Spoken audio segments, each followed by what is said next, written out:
As Christians, we are oftentimes very similar to the people of Jerusalem in the Old Testament. Oh, they loved Jerusalem. Jerusalem for them was the city of God, was where God dwelt. It was Shalom. By implication, the city of peace. And remember, for the Jews, peace was not the absence of the negative. It was not because there's no more war, we now have peace.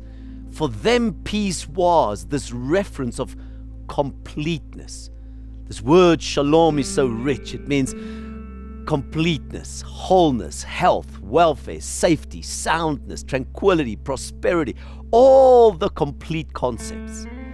And they really believed that Jerusalem was the reflection of the construct of God.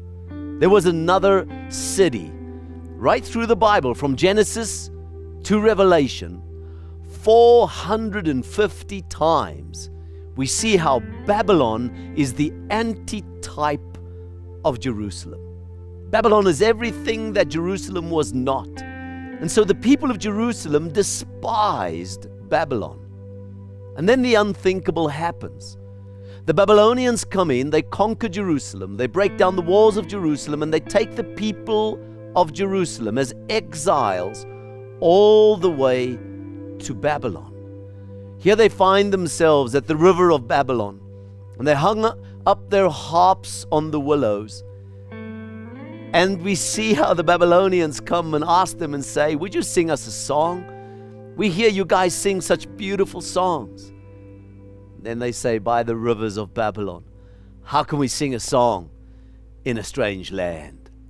You see, they didn't believe that they could exercise their spirituality in Babylon. They thought they needed a spiritual space. They had to go back to Jerusalem to give expression to their spirituality. But it's within that context that God challenges them. And we sense that same challenge, that we don't exercise just our spiritual engagement in spiritual spaces. We're called to exercise it in Babylon. Because through the prophet Jeremiah, in Jeremiah 29, verse 11, God says, "I know the thoughts that I'm thinking about you, says the Lord, thoughts of peace, shalom, to give you a hopeful future."